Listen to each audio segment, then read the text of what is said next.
எனக்கு நடந்ததே வந்து ஒரு பிளாக்மெயில் மேரேஜ் தான் வந்து எனக்கு நடந்தது. ஸோ கையெல்லாம் வருது அறுத்து என்னை வந்து கல்யாணம் பண்ணிக்கிட்டாங்க. 14 வருஷம் நான் வந்து பேசாமல் இருந்தேன். லாஸ்ட் 6 மாதம் தான் வந்து என்னால் ஈஸியாக காற்று கூட வந்து வாங்க முடிஞ்சது. அந்த அளவுக்கு வந்து என்னை வந்து கட்டுப்படுத்தி வச்சுருந்தாங்க. ஸோ நான் வந்து சாகணும்னு நினைக்கிறாங்க போல் அவங்க. ஸோ என் கையெல்லாம் வந்து நான் அறுத்துக்கிட்டு இப்போ நான் அந்த ஒரு முடிவுக்கு தான் வந்து நான் போயிட்டேன். ஸோ எனக்கு என்ன பண்ணுறதுனே வந்து தெரியல. நான் இதுக்கு மேலே சினிமாவில் நான் பர்சனலாக நான் சரியாகிற வரையும் நான் நடிக்க போகிறது கிடையாது. என்னோடய படம் ஸ்க்ரீனில் வரப்போகிறது கிடையாது. எனக்கு ஃபர்ஸ்ட்டு டிவோர்ஸ் கிடைக்கணும். டிவோர்ஸ் கிடைச்சதுக்கப்புறம் தான் வந்து நான் என் லைஃப்பில் வந்து நான் வந்து நார்மலாக போகிறேன். ஸோ அது வரையும் எனக்கு வந்து ஒரு ஸ்பேஸ் வேணும். என் குழந்தைங்கள பார்க்க விட மாட்டேங்கிறாங்க.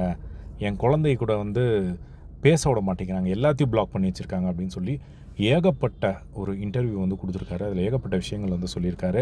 ஜெயம் ரவியை இப்படி நம்ம பார்க்குறதுக்கே வந்து செம்ம பாவமாக இருக்குது. அவரை வந்து பயங்கர சாமிங்காக எப்பயும் சிரிச்சுட்டு அந்த மாதிரி தான் வந்து பார்த்துருக்கோம். பட் இன்றைக்கி அவர் உடஞ்சி கெனிஷா பற்றியும் வந்து பேசியிருக்காரு. ஸோ அதில் என்னென்ன சொல்லியிருக்காரு அப்படிங்கிறத நான் இப்போ இந்த வீடியோவில் வந்து நான் சொல்கிறேன்.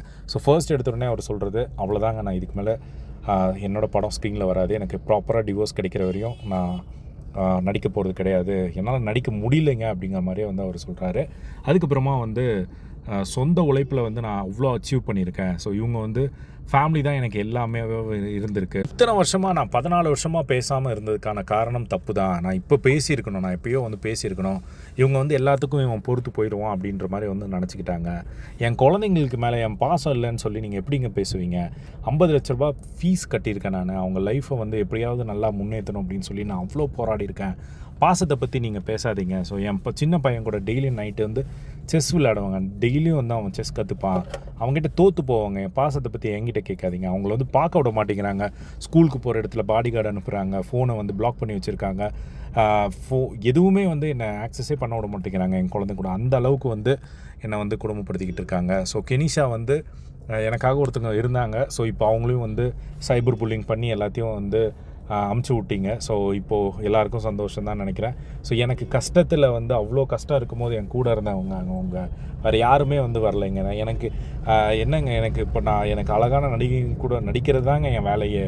ஸோ நான் அப்படி இருக்கும்போது நான் வேறு யாராவது எத்தனையோ பேர் கூட வந்து நான் நடிகைகள் கூட வந்து பழகிருக்கலாம்ல. அப்படி இல்லாமல் எனக்காக ஒருத்தர் என் கஷ்டத்தை புரிஞ்சுட்டு ஒருத்தர் வந்து அப்படி இருக்கும்போது இப்படி பேசியே வந்து அவங்கள வந்து அமுச்சிட்டிங்க அப்படிங்கிற மாதிரி பயங்கரமாக வந்து ஒரு அழுது ரொம்ப கத்தியே வந்து பேசியிருந்தார்.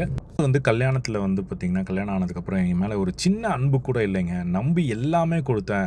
எனக்கு வந்து செப்ரேட்டாக ஒரு அக்கௌண்ட் கூட கிடையாது. ஜாயிண்ட் அக்கௌண்ட் தான் இருக்குது. எங்கே ஸ்வைப் பண்ணாலும் உடனே யார் என்ன அப்படின்னு சொல்லி ஏகப்பட்ட ரெஸ்ட்ரிக்ஷன்ஸ் வந்து வச்சுருந்தாங்க. நான் உயிரோடு இருக்கக்கூடாது அப்படிங்கிறத அவங்களோட எண்ணமாக இருக்குது. சீக்கிரமாகவே அது நடந்தணும்னு நினைக்கிறேன். ஸோ என்னையே நான் வந்து ஹர்ட் பண்ண வந்து நான் ஸ்டார்ட் பண்ணிட்டேன். எல்லா ப்ரூஃபும் இருக்குது. வேறு என்கிட்ட வந்து வர சொல்லுங்கள். இப்போ வந்து நான் காட்ட சொல்லுங்கள். எல்லா ப்ரூஃபையும் வந்து நான் காட்ட ரெடியாக இருக்கேன். எனக்கு இனிமேல் என்ன பண்ணுறதுனே எனக்கு தெரியலங்க. இனிமேல் என் படம் வரவே வராது. அதுக்கப்புறம் இட்லி நடிகைன்னு சொல்லி ஒருத்தர் யாரையோ குறிப்பிட்றாங்க, 3 எழுத்து நடிகை அப்படின்னு சொல்லிட்டு. எனக்கு குடும்பத்தை கெடுக்க வந்த ஆளா நீ? என்னை பற்றி நீ பேச உனக்கு என்ன அருகதை இருக்குது? என் பர்சனல் லெவலில் டச் பண்ண அப்படின்னா அவ்வளோதான். நான் உனக்கெல்லாம் என்னை பற்றி பேசுகிறதுக்கே அருகதை கிடையாது. நீ 3 ஃபேமிலி கெடுத்தவ தானே அப்படின்னு சொல்லி யாரையும் வந்து மென்ஷன் பண்ணி அவர் வந்து சொல்கிறத வந்து பார்க்க முடியுது. அதுக்கப்புறம் ரத்த வாந்தி வருது. எனக்கு வந்து முதுகில் குத்துனவங்க தான் வந்து அதிகம். சைபர் புல்லிங் வந்து நீங்கள் பண்ணுறீங்க. உங்களால் சைபர் புல்லிங் பண்ணுறதுனால எவ்வளோ பேர் இறக்குறாங்க, என்னென்னமோ நடக்குது அப்படிங்கிற மாதிரிலாம் வந்து சோஷியல் மீடியாவில் இஷ்டத்துக்கு கமெண்ட் பண்ணுறவங்கள வந்து அவர் பாயிண்ட் அவுட் பண்ணி வந்து சொன்னது பார்க்க முடிஞ்சுது. அதுக்கப்புறமா வந்து எனக்கு கல்யாணம் வந்து ஒரு பிளாக்மெயில் மேரேஜ் தான் வந்து நடந்தது.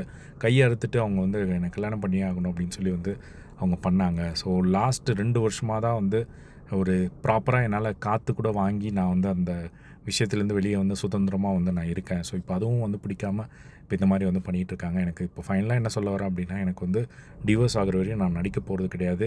எனக்காக என் கஷ்டத்தை புரிஞ்சு வந்த பொண்ணையும் வந்து இப்போ எல்லாம் பேசி சைபர் புல்லிங் பண்ணி துரத்தி விட்டீங்க. ஸோ இதுக்கு மேலே நான் என்ன பண்ண போகிறேன், என்னால் முடியல அப்படின்னு சொல்லி அந்த இன்டர்வியூவில் அவர் அழுகிறத பார்க்கும்போது உண்மையிலே வந்து நம்மளுக்கே வந்து ரொம்ப கஷ்டமாக இருக்குது. ஏன்னா மனுஷன் எப்படி இருந்த மனுஷன் இப்படி ஃபீல் பண்ணுறாரு அப்படிங்கிற மாதிரி. ஸோ சீக்கிரமாகவே அவருக்கு எல்லாமே சார்ட் அவுட் ஆகி ஒரு பர்சனல் லைஃப்பில் அவர் ஹாப்பியாக இருக்கணும் அப்படிங்கிறத நம்ம இந்த இடத்துல நம்ம ப்ரே பண்ணிக்க வேண்டியது தான். ஸோ அது ஏன்னா ரொம்ப பாவமாக இருக்குது. ஜெயம் ரவி அப்படின்னாலே அவருக்குன்னு ஒரு இமேஜ் இருந்தது. ஸோ அப்படியே அவர் பார்த்துட்டு இப்படி பார்க்குறதுக்கு வந்து ரொம்பவே கஷ்டமாக இருக்குது அப்படின்னு தான் சொல்லணும். ஸோ இதை பற்றி உங்களோட ஒப்பீனியன் கமெண்ட் பாக்ஸில் ஷேர் பண்ணுங்கள். ஸோ இதே மாதிரி எல்லா ட்ரெண்டிங்கான அப்டேட்ஸ்க்கு நம்மளோட சேனலை சப்ஸ்கிரைப் பண்ணி சப்போர்ட் பண்ணுங்கள். தேங்க்ஸ் ஃபார் வாட்சிங். பை.